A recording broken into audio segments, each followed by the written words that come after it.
Welcome to another segment of Facebook Live. My name is Nour Hachem-Fawaz, president and founder of Build a Dream. And I'm absolutely thrilled to announce who our next guest is and to introduce her to the show. But before I get started, there's some amazing announcements that I want to chat about. So first off, today's also our first Digital Career Discovery Expo from Home edition. We have 3,000 families from across the province that have registered, and we are officially sold out. We are overwhelmed with gratitude from all the supporters, partners, and everyone that registered. And a special thank you to the parents who are investing time tonight, and I'm sure invest so much time to help their daughters pursue different avenues in the skilled trades, science, technology, engineering and math, emergency response, and entrepreneurship. I guarantee it's going to be a phenomenal, inspiring, and educational event. We have some phenomenal speakers. We're having welcoming remarks from Minister Monty McNaughton, and then our keynote speaker is Rola Degar, the president of Cisco, along with so many amazing women across different industries that are going to share their career journey with you. There's tons of prizes to be won from local female entrepreneurs, not just local, across Canada, female entrepreneurs that have not only provided support to our organization, but we wanted to in turn support them through these difficult times. There's quizzes, there's games. It's going to be an interactive event.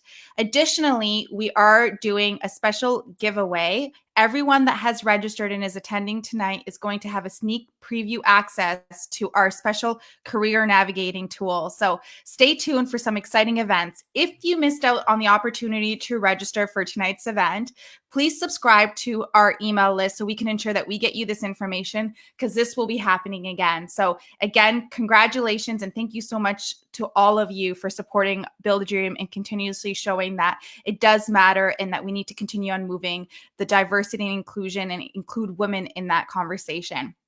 Lastly, I want to give a shout out to University of Windsor. Today is Windsor Wednesday, and I'm rocking my shirt from Noah. It's the Win City shirt that was branded for the hackathon from BB Branded.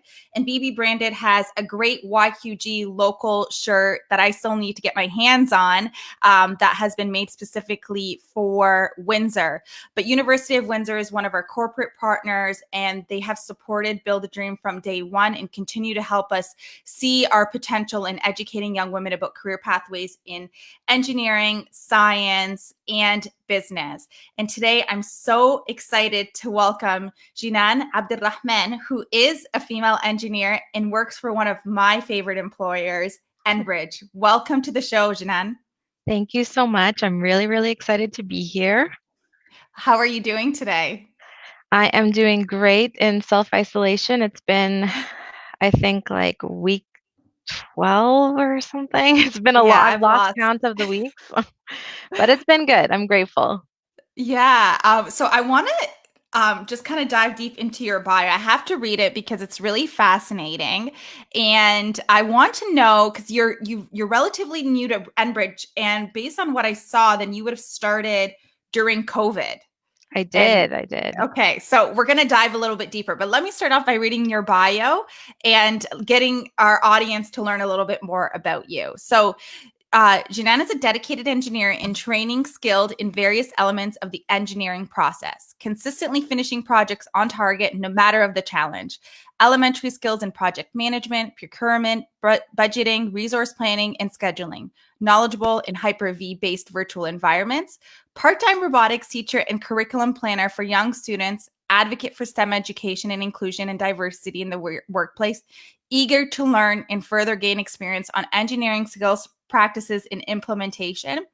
And she's currently a telemetry engineering. So she works with gate and regulation station assets, remote terminal units, station controls, wireless infrastructure, grounding systems, and much more, which I'm going to have you describe that a little bit more in detail. So your bio is quite extensive, and I'm so thankful that Sabrina, who's also one of my favorite engineers that I've ever met virtually, said we must speak to you about your career pathway. So this is the first time, if I'm honest, I have to admit that I've heard of a telemetry engineer. Can you dive a little bit deeper into that?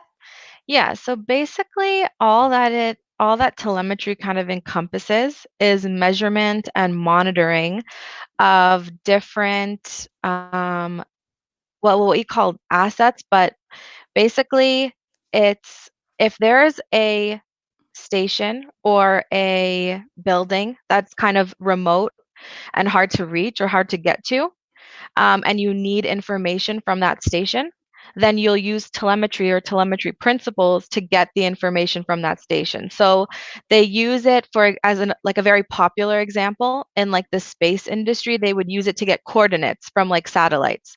That exchange of information is called telemetry. I hope that if any telemetry experts are watching this, I'm doing them proud. If not, I'm so sorry. But I'm still really new to telemetry. What Enbridge uses it for is for gas monitoring. So it's really, really important for safety that the team at Enbridge knows the pressure, temperature, flow of the gas that's being transported all around. And so they use telemetry to make sure they have all that information and they monitor it to make sure that everything is in safe working bounds. I hope that was clear. It does. Yeah, you described it perfectly. I mean, for someone that had no idea what it was prior to this conversation, I feel like I really understood what you just described. So what brought you to this role? What brought you into engineering in general? So I feel like I have a very typical, I don't know if it's very typical, but I feel like many people share my story where I had a teacher who really inspired me, and that's the truth. I had a teacher who was also very realistic with me.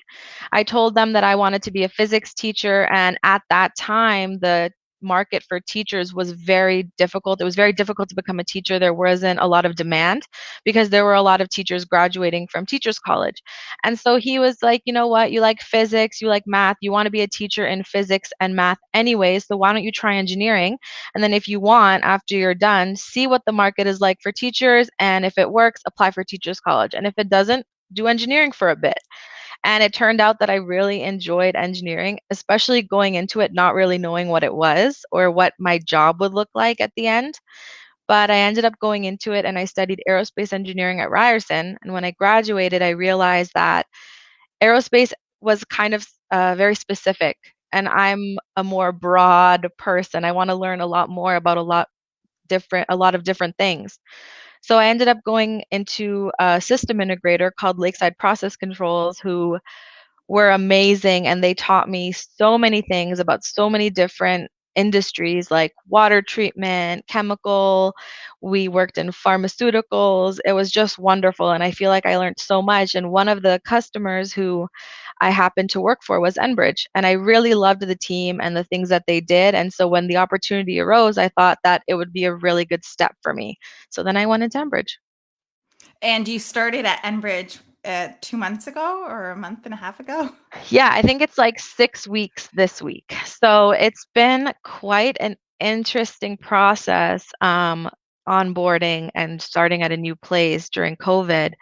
But I am just really grateful to have a job, and they have been outstanding in how they've handled the onboarding process, trying to make sure that even though you don't have a lot of the same comfort that you had when you were working at a company that you've worked for a while, or know the people that you used to see every single day, that you're still comfortable, you have everything that you need in order to do your job successfully. And it's been wonderful starting with Enbridge, honestly. I'm not surprised. I've been working very closely with Enbridge for about 7 years now. They were our first sponsor. I had told you this right before we went live, and they were the first to approach us and say, "Listen, we love what you do. We love Build a Dream. How can we further support you?" So Enbridge was the company. I mean, at the time, Union Gas was the company that helped us start our first all girls camp where young women had the chance to explore 5 different careers in 5 days for free, and then got a chance to visit Enbridge and learn from all the staff there. And then since then, they've become great friends of our organization, and I've had the pleasure of meeting so many, not only engineers, but leaders that really drive the importance of diversity and inclusion home. So I'm so glad that someone like you landed there, and just reading your bio and seeing your experience, I'm not surprised that Enbridge recruited such a fantastic engineer. So I look You. forward to seeing your journey unfold with a phenomenal company. Thank you. So you were inspired by a teacher, and first off, kudos to you for not only loving physics but loving it enough to want to teach it. Yeah. I've heard that before. My experience in physics was that I needed a tutor, and I did get a tutor in order to do well in that class. In hindsight, I kind of wish I would have continued, but I know it's a challenging course, but for someone to aspire to want to teach it is amazing. But walk me through, you decide, okay, I'm going to explore engineering because it can open doors not only into different pathways within the engineering stream, but I could potentially go back for a year and then do my teacher's college. What support or challenges did you face once you decided you're going to become an engineer? I think that some of the challenges that I faced once I decided that engineering was what it was meant to be, and honestly, I think that till today, I still think of it as one of those biggest challenges that I faced to date, is that the way that, or the concepts in which that you need to learn and be familiar with and just really excel in when you go into engineering and university. Um, it's a lot of content and it's a lot of challenging material and concepts, and you do, I feel like, a lot of stressful things that are new in a very short amount of time. And so I feel like the hardest part for me about doing engineering was the actual degree itself. It was very, very grueling. And it was, my brother wants to do engineering, and I tell him very honestly, I'm like, afterwards when you're working, you really do see the life effects of being an engineer. You really do see the impact that you have and the changes that you can make, and how your hand could really be in like a bunch of different industries, and you can make that impact. But getting through the degree is not easy, and you want to do well, and or for me especially, I wanted to do well in whatever I did. And so making sure that I was, keeping up with all of my classes, but also doing well, but also I'm the type of person to get stressed out pretty easily, so not getting overly stressed was probably one of the hardest things. It's not an easy course, and as you said, like physics and math in general, they can be really challenging. And so, not giving up and kind of persevering through the difficulties to know that at the end, like it will be worth it, was probably the hardest part about becoming an engineer. So, and I could definitely relate. I mean, even just reflecting back on my journey of going back to complete my master's while I worked and had a child, it was really challenging and really stressful. But one of the things that I'm very grateful for are the lessons that I've learned along the way. And I'm a completely different person than I was 3 years ago when I accepted my enrollment into the program.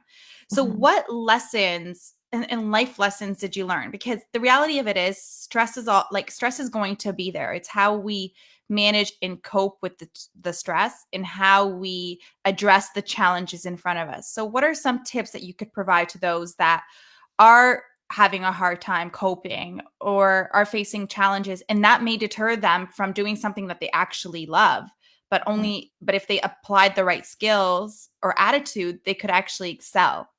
And I think, like you kind of said it, it's that for me specifically, mindset was a huge part of it. So even when it came to onboarding recently with Enbridge, I found that like halfway through, um, I was losing a lot of motivation. It's really difficult to start a new job and try and learn a bunch of new processes without having that other side of it, which is like the social side of it, or like the culture, the company culture behind it.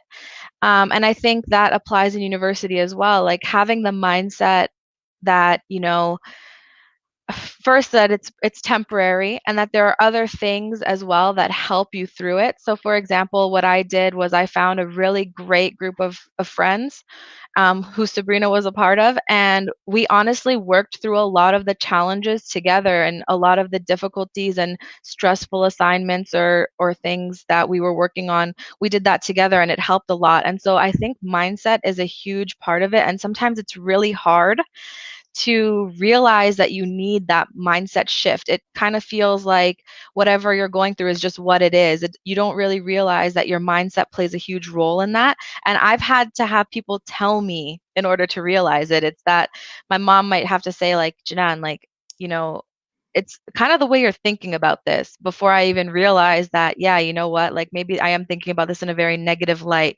or maybe I just need to try and do something else for a little bit and come back to it before I'll be successful at it. And I think another tip, I guess, and someone told me this right before I graduated, it was that I was really worried about getting a job after university. I wasn't sure if aerospace was the right industry for me, for many reasons. Like when it came to being a minority, when it came to like just a lot of the things that I had heard about the industry itself, I just wasn't sure if it was the right industry for me and I was ready for those challenges. And so I was talking to someone who was much older and had much more experience, and they said in a way like, everybody has their insecurities or their anxieties when they reach certain stages in life. But somehow you always find wherever it is that you're meant to be. And you might not realize you're getting there, but when you're there, you're like, oh, how did I get here? So even when it comes to Enbridge, sometimes I'm like, I don't really remember how I got here, but now I'm working here and everything is great. And so, you know, kind of remember in a way that you can't really plan every aspect of life and you will arrive at your destination if that makes sense. It makes perfect sense. It was it's so interesting because it was the post that I wrote today on my Instagram channel talking about how this is life. Life is going to happen. It's going to throw you curveballs. It's going to be stressful. There's going to be challenges. In the first time in history, it took a global pandemic for all of us to be experiencing something very similar. Yeah. And encouraging people to first accept what's happening so then we can begin to change our mindsets and reflect on how we could see things a little bit differently. So for example, just using your new role at Enbridge, and I'm not going to take away how challenging that could be to start a new job. And I've had employees start fairly new with Build a Dream during and us manage remotely. So from Yeah. both lenses, it's so challenging. But you were aware enough to say, okay, the way I'm thinking is not going to better my life. It's not going to make the situation change in a greater way or in a more positive way. So the decision you made, that determination to say, okay, how can I look at things differently? Who is out there to support me? Who can I lean on? And looking at the bright side just naturally makes you feel a little bit more at peace and a little bit more in control. Yeah, for sure. And I could definitely relate to kind of just doing all these small steps that lead to that final destination and being like, what just happened? This took Yeah. me 3 4 years, and how did I get here? It's true. You do look back and you're like, whoa, I don't know. Because I think that for some people, I feel like, especially with me and like some of the people that I know, having your, like you said, control or like knowing what's going to happen plays a huge role of us feeling stable. Mhm. And Yeah. sometimes you just don't know and you just have to take risks and try and it will work and sometimes it won't. And I think being able to understand that sometimes you won't be the best candidate or you won't have the best grade or is also kind of the reality of life, that you have to be proud of your little achievements and not get so upset about the ones that you didn't achieve. Mhm. Yeah, definitely. So you were heavily involved while you were on campus. So you graduated from Ryerson University. Yes. And I noticed that you were involved in different programs or initiatives that drove or that highlighted the importance of diversity and inclusion. And you also teach robotics. So tell me about the other stuff that you do beyond being a phenomenal engineer. So, in terms of the committees, I realized through university that STEM education was very important to me. And I realized it because I was one of those girls that didn't really know what an engineer was or what they did. And I have engineers in my family. Like I have some some engineers in my family, and I had no idea what that industry even entailed. And so for me, it was very much about like awareness and kind of having girls who can also just ask the question so that they know, because I wouldn't have even realized to ask the questions, you know. So sometimes it was, so that became really important to me. So I just want the to stop you right there. Sorry. Typically I don't interrupt, but that note, that point that you made about you didn't even know what to ask yeah. in the awareness piece. I mean, it's everything that our organization is built on, that we can't assume that a young woman's going to walk into a guidance counselor's office and say, tell me more about engineering. What do Mhm. they do? It's something almost like you have to prompt them and encourage them and empower them and show them that there's amazing role models like yourself. And then they're like, okay, well, tell me a little bit more. So Mhm. to be that aware while you're in university and to use your own lived experiences to then try to change the ecosystem is exactly why I'm so committed to this mission, is that not only do you enrich the industry that you're in, but you give back to the industry that you're in by empowering more women. So Mhm. kudos to you, and great point. So I'm interested to see how you ended up raising that awareness and promoting STEM education. Yeah, so for me, I felt like I was just a lowly university student. And so I started thinking about ways that I could volunteer. And Mhm. I was like, what's the best way to volunteer than like looking through the engineering organizations that I knew of, like the PO and OSPE. And I thought maybe they would have some initiatives. And it was really interesting because one of the initiatives that the PEO were starting was in partnership with the Toronto Rehabilitation Institute, and that was right near Ryerson. So I thought that I would apply there and volunteer. And it was a really small competition that they called the Women in Science and Engineering Design competition. And the first year, I think it was like 20 students, 20 girls between grades 5 and 7, I believe it was. And what they did was, it was so interesting because it was a full scope competition that went from the design process to actually building a prototype based on a specific rehabilitation topic. So for this one, for that year, it was preventing falls for the elderly, and they asked the students to get in teams of 2 or 3, and then design over 4 days, design and then build a prototype based on what they thought that would help prevent falls within the elderly. And I just became in love with the competition, and I wanted to be more a part of the organization. So then I just started helping organize the competition with some of the other leads. It was a really, really small team. The competition ended up being held at UFT every year. And Mhm. we did that for 4 years. And we did lots of different topics, from prosthetics to app development. For the app development was cool because it had different topics, and then the students could choose which rehabilitation health topic they wanted to tackle.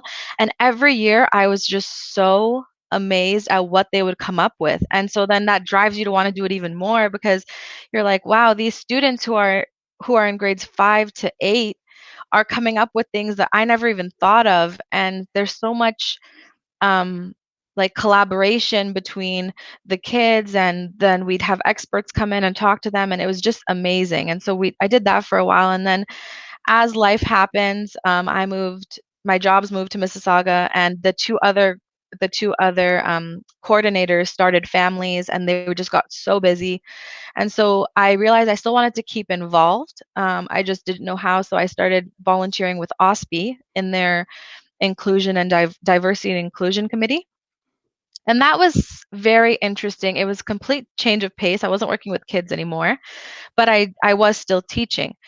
But I did learn a lot about not just diversity in terms of gender diversity, but also in terms of just everything when it came to how people who identify as different sexualities work and how they struggle in the workplace versus how people of different ethnicities struggle in the workplace, and how diversity and inclusion isn't just limited to one thing or, the things people most think about.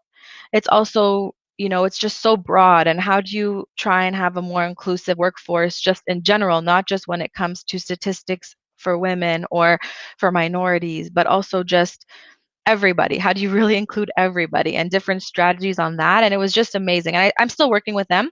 We did like a safety clothes initiative when it came to like hijab and stuff, and those type of initiatives, turbans, and how to make sure that like different organizations are catering their safety gear to different religions. And that was very interesting. They did like a blog series on that. And then teaching, I started teaching when I was just finishing university. So probably like my fourth year, I started teaching, and I taught grade twos and threes, robotics, and it was very simple robotics and coding. And they just made every single day that I taught so wonderful. They're so smart and so cute, and I love working with kids. And so it's honestly something that I've just never stopped doing, and I still teach till today, even though we've all gone online now and all of our classes are different. But I still teach grade 2, 3, 7, 8, and 11 and 12. So it's Really? really cool. Yeah, Through what portal? so I teach with a school called Zebra Okay. Robotics, Okay. and so we've done all of our curriculum online, and it's so interesting to have like grade twos and threes on Zoom. They're so funny and they're so adorable. And then you have grade 12s on Zoom and they don't want to talk to you at all. They're like, yeah, we get it. We know how this works. So it's just so interesting to see like the different, I love that interaction. And so no matter what engineering job I have, I feel like I wanted to be a teacher and there wasn't really a market for it. So I was like, I'm just going to figure it out. And then I became a teacher a different way. It's again, you highlight another very important point, is that there are so many different roads you could take to get to your final destination in the career path you want to pursue. And just even going from aerospace to then realize, okay, that might not be the industry I really want to focus on as an engineering, but then taking what you're really passionate about and then molding it into your own schedule and your own lifestyle so that you could make a good living, love what you do, but then do things that you're passionate about or that you enjoy doing. And that is exactly the message that we want to get to as many, not only young women, but youth in general, that it's not a narrow path. There's going to be curves and there's going to be changes. But what your teacher did exceptionally right was connect the labor market to your and I know it's like not a popular topic, the labor market, and probably many youth are wondering, what does that even mean, the labor market? But to connect it to the job in demand, to the job prospects, to what is the wait list like for teaching. And then what you did right was say, okay, well, how else can I apply what I enjoy doing, what I like doing, Mhm. and that can end up maybe leading me back to teaching. And although you're not an official teacher, but you get to then practice and teach students and then get so much fulfillment. So that's the messaging we're hoping that students get, especially during these times of so much uncertainty, and the labor market is definitely shifting in a different direction than what many people have planned. Mhm. So we want to try to open as many doors for youth as possible. And that's the goal of tonight's event. And one of the things I definitely want to do in the future is have you as one of our panels that we feature along with Sabrina, because you both blow me away. And the reason I asked, where do you teach? Because I'd love for my nieces to learn from you. My nieces, one of them is 5 and the other one is 9. And they would be so inspired by you. So Oh, thank you. I, I think that, yeah, I think that up until even recently, I didn't really understand the labor market. So I'm very grateful for him to have the insight to be like, you know what, you need a job at the end of this. So think about it this way, and I think lots of students don't think about it like that. I think that they definitely think that at the end of school, if they do really well, there will be a job. And I know people who've done phenomenally well, who've shifted careers after because, you know, maybe in times like this where people are getting laid off and they want to try something new and they end up loving it. Or, you just never really know what life holds. And I'm just really glad for my teacher to be have the insight to be like, she's probably not thinking about this. Let me think about it for her. Yeah, that's amazing. And judging by all the amazing comments I'm seeing come through, just congratulating you and talking about what a phenomenal role model you are, tells me that the amount of work and dedication you've put and the impact that you've had on the lives of those around you is so important. So for those that are tuning in, thank you for tuning in. And if you have any questions, please ask away, and then I'll make sure to get those out to Jenan before we wrap up our interview. So speaking about you being a role model, who has been your role model? So I think that this is kind of a difficult question because I grew up around very strong female role models. And so I don't have one specific role model. I feel like I've been really lucky in being able to take certain things from certain people in my life, and I have a big family, a big extended family with when it comes to friends and family friends and aunts. My mom is a sister of four, so I have four Wow. very strong-willed women just in my own immediate family. But I feel like they all taught me and they all shared one similarity, and that is no matter what it is that you do, you really need to work hard and just be able to be proud of the work that you've done. And I think that that is something that I have till today really been able to think about and keep in the back of my mind whenever I'm doing something. And I think it's really paid off. And I didn't realize it until recently, until switching jobs and leaving my old job and coming into Enbridge and seeing the response that I got from Enbridge. But being able to submit work or being able to have things that you're proud of that you've done, even if it's like a small 2-page Word document, if you're proud of it at the end of the day when you submit it, the person who receives it will see that and they'll see the effort and they'll be pretty proud of you too, I've noticed. So I think that that's something between all of the role models that I've had. And honestly, sometimes I secretly love reality TV, and so sometimes I take inspiration from women, or even men on reality TV, and I'm like, what can I learn? What can I take from them? But I think definitely the most what I learned from reality TV is always push through everything. Just no matter if you want something, you go for it. That's what I learned from reality TV. But in all seriousness, working hard and just being proud of what you've done is really important. And if you're putting in the effort to know that you're proud of the of the end product, it will show, and other people will see that.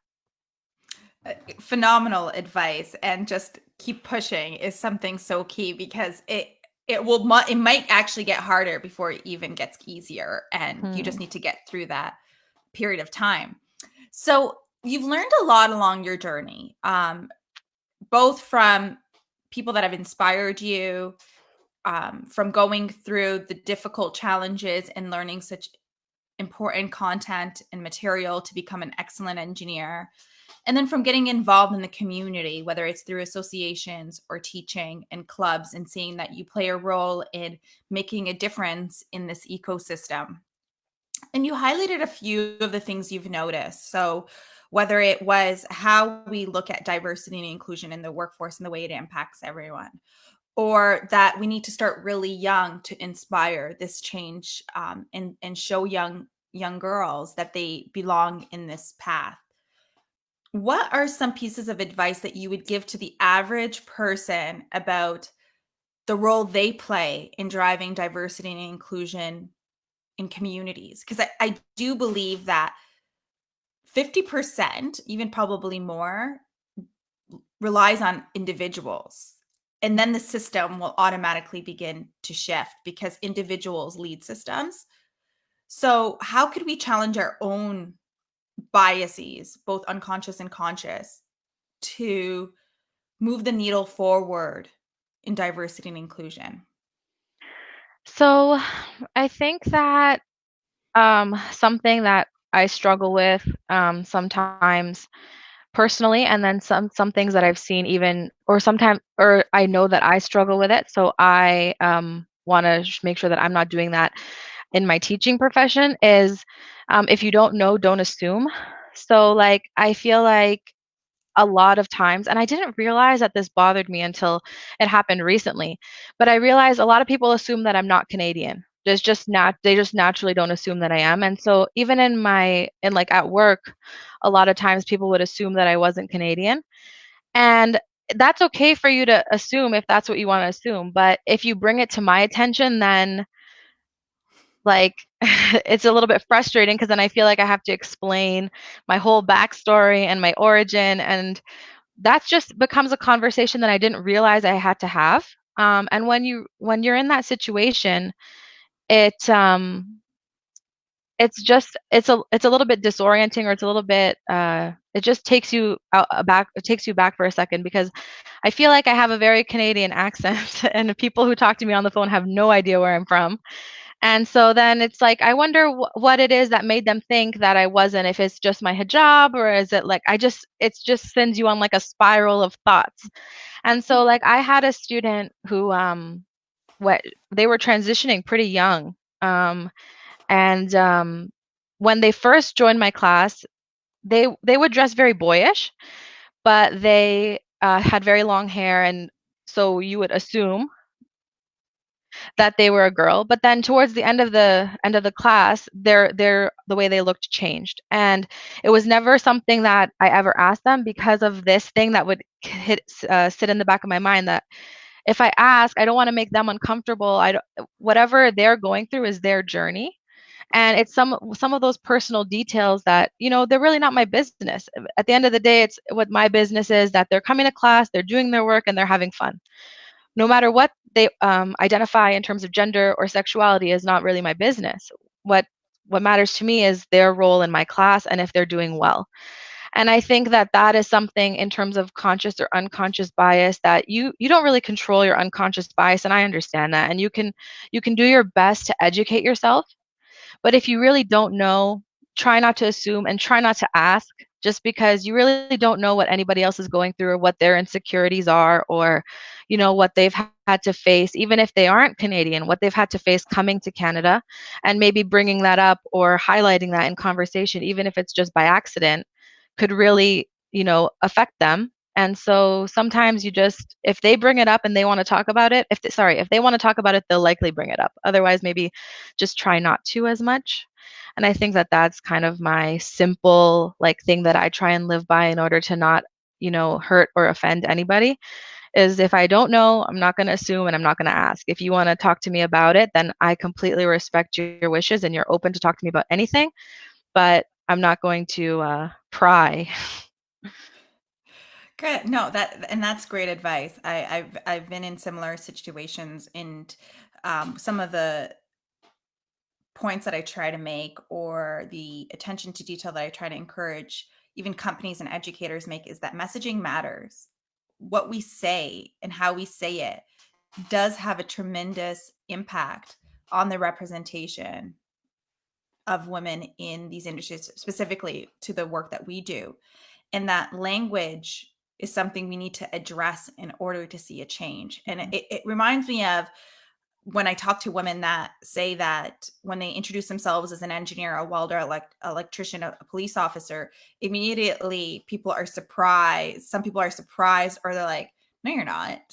And they're like, and they have to justify that they are, and that they know the trade, or they know they have the skills. And it comes back to language and assumption. We immediately assumed what women can and can't do simply because of their gender. And after a while, you're sending out, as a society, a really powerful message that is discouraging and intimidating for those that are considering pursuing that pathway. Yeah. So I'm so glad you brought that up. Um, and then finally, my last question is, as a teacher that deals with girls as early as grade 2, and then those that are about to graduate in grade 12, what do you feel we could do better as stakeholders, educators, and parents to nurture and encourage that curiosity amongst girls so that we see an increase in their participation in engineering and science and technology? Honestly, this is something that, like, within our organization at Zebra, we talk about constantly because we see a huge drop off of girls in the older grades. So I'm we'll going to see, stop you right there again. I just want to repeat that. A huge drop off. So yeah, they show interest and then they drop off. So yeah. for those that are tuning in and that are listening, something is happening and it's not because girls are no longer interested.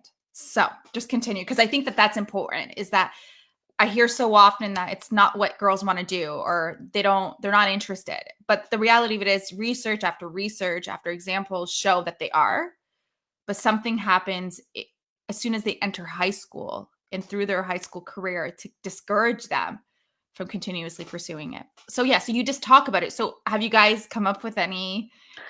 So we haven't come up with any reasons. Okay. We've come up with some things that we want to do differently, or some strategies that we have that maybe we could try. So, for example, something that Zebra does a lot is students who go through the curriculum, they'll end up volunteering within the organization later.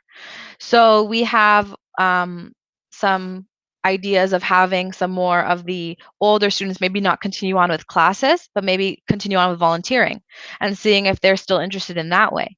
Because I would say that roughly 50% of the students that I teach between the grades 2 to 4 are 50% female.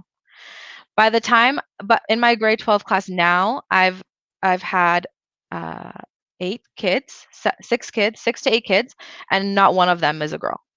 Can So you repeat that? Just want again because I want to drive this message home. And yeah, today, as families tune in, please know that your daughters belong, and as a young woman, you belong in these industries. And look at the path that Jenan took and the fulfillment she has. So for 50% equal split between young men and young women in grades 2 to 4 to then have zero in grade 12.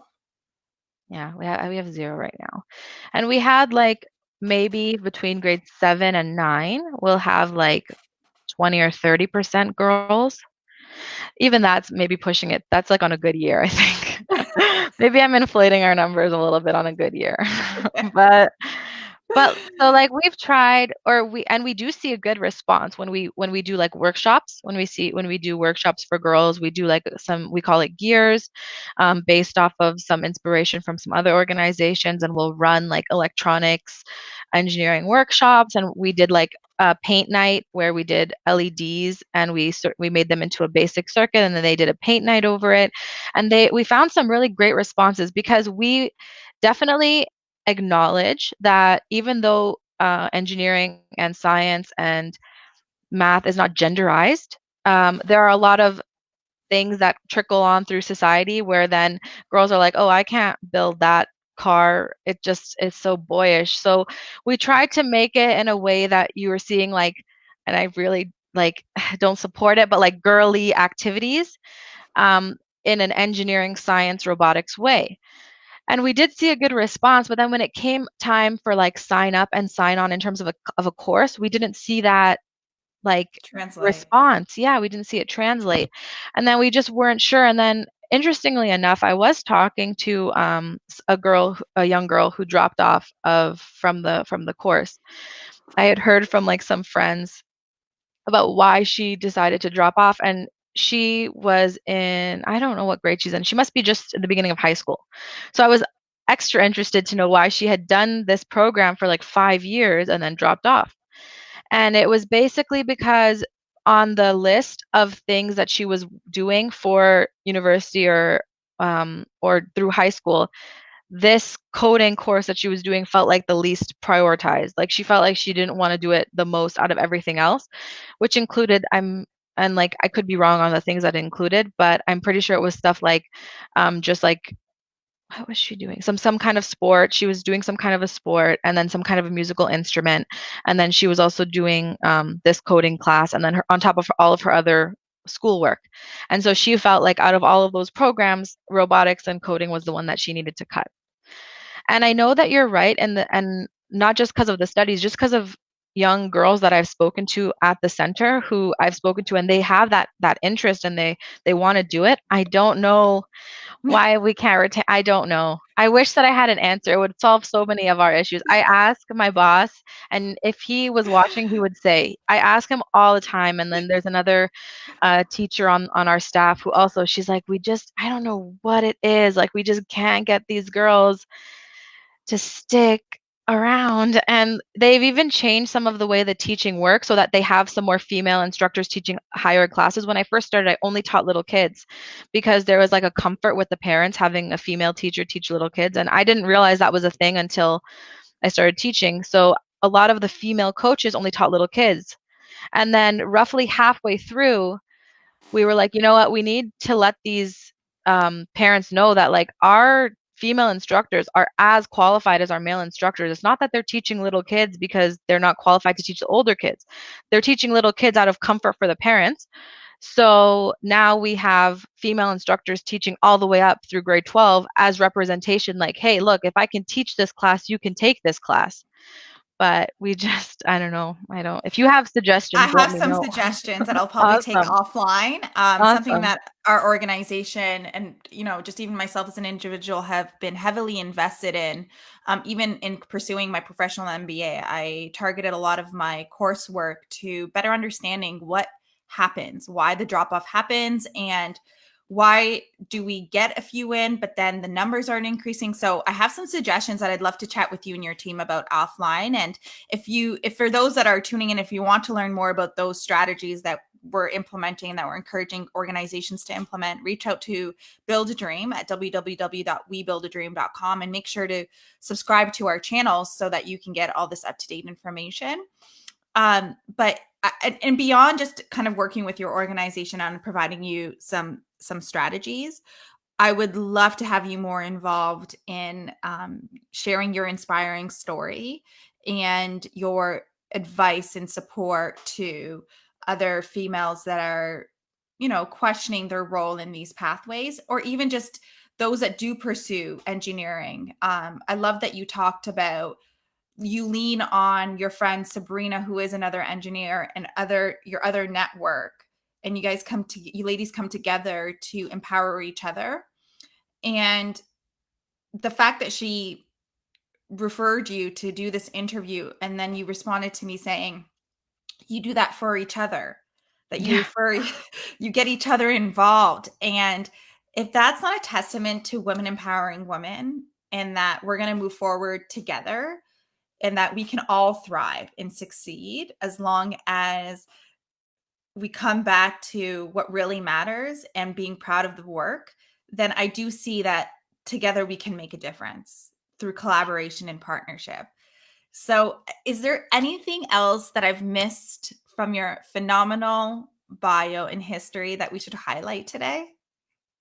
I don't think so. I feel like we've definitely discussed everything. There was one thing that I wanted to just mention just because I felt like it's something that I think about all the time. Okay. And it's that I did a panel at the Perimeter Institute for Women's Day. And after the panel, this group of like young Indian girls came up to me and they were like just so excited and they were like, "Oh my goodness, like we're so happy that you were on the panel." Um, and they were just, I think, I don't want to misspeak. Yeah, I No, think if I you was say, I the think I know only, where you're going. Yeah, I think I know where you're going with this. I was the only like Arab or like Indian represented person on the panel. So like I want to say Asian person on the Mhm. panel. And they were like, "Oh my God, like you remind us of like our favorite YouTubers who are like Indian," and they were just so excited about it. And so I feel like it's something that I think about all the time, and it really excites me and drives me to like stay in teaching and stuff. Sometimes teaching is not practical when you have a full-time job, but it really does motivate me to stay in teaching because to see how excited they got that I was there, and I'm just like a regular person. I'm not like the most fashionable. I'm just a regular person, and to see how excited they were that they were like there and that maybe in a way they were like represented and they could like really see themselves in what it is that I was doing and who I was just so great. And then they were like just regular teenage girls just complimenting my heels, which like gave me blisters, but I was so happy I wore them just because they were so excited about it. It was just wonderful. And it's something that really motivates me to just keep on teaching and trying to be involved, even if you can't do like that much. Whatever little you can do, you really don't know who you're inspiring or who you're being a role model for or who's looking at you and saying like what can I take from what they've said. So I think that's just my last thing to add. What a perfect way to wrap up because I do agree with you. We can't be what we can't see. Yeah. And even if, as I reflect on my personal journey and my family and I immigrated to Canada, I was born in Lebanon. I mean, I was only one, but I was still born in Lebanon and then my family came to Canada. And one of the things that I noticed is people assume for me on the opposite end, because maybe it's because I don't wear a hijab and I don't know, but they don't assume that I wasn't born in Canada. But I look at my mom, who's my role model and who started her own company selling motor oil, and how many times people said to her and joked about her selling olive oil when she went to go sell her product, and just the impact that that has. But then how she inspired me then to lead this movement, and that I take full responsibility and genuinely agree with you. I feel like it's my responsibility to represent not only women in general, but minority women Mhm. on panels and in discussions and in newspapers. And I saw someone just comment and say, you need to do a TED Talk. And I 100% agree that you need to do a TED Talk and need to get your story out there more because you are inspiring, and it is important for us to see young women like yourself and all females from different backgrounds so that we see ourselves represented. So I really appreciate you making that note and how you're committed to connecting not only with your students but with a broader audience. So please do a TED Talk because I'm definitely going to watch it and promote it and share it. I think part of the flattery of that compliment was I am not the type of person who could do a TED Talk. So I think her thinking that I could be a YouTuber was like, whoa. Thank you. But I don't know about that. Well, listen, the same way you build other women's confidence to see themselves in science and technology, I think Shamila and Sabrina will agree with me that we're going to build your confidence for you to do a TED Talk so that Okay. more women can hear your story. And Sabrina says, Jenan is such an inspiring role model and leader and can't wait to see where she takes her career. And I hope to continue to be part of her journey and keep supporting and cheering for her. Fan number one. She's lucky that I'm her number one fan too. Yeah, that's awesome. Well, I definitely in the future want to have you both together on a show, and maybe we'll do a demo or I'll have you guys teach something to a class of young women. I don't know, but I That'd be definitely see amazing. there's room for us to work collectively together. And then we're gonna also get you to do a TED Talk. That's the only return. So I'll help you with your diversity and inclusion goals and Okay. Fair okay. enough. Fair enough. Okay, sounds good. Well, I just want to thank everyone for tuning in to this really inspiring conversation with Jenan Abderrahman, who's an engineer at Enbridge, one of our phenomenal partners at Build a Dream. And stay tuned for more episodes next week. But in the meantime, for those that have registered for tonight's large event, I can't wait to see you again as we kick off the 3-hour amazing conference with the president, Rola Degar of Cisco Canada, and then followed by a panel of females in policing in sports, in engineering, in trades, in entrepreneurship, and you are guaranteed to walk out of that event or end that event knowing that there's potential for you across so many different fields. So I can't wait to see you all again tonight. And I look forward to showcasing the partnerships that we build with Sabrina and Jenan, who are amazing, phenomenal female engineers that continue on driving this message forward. So happy Wednesday. Have a great day. And we'll see you all next week. Bye.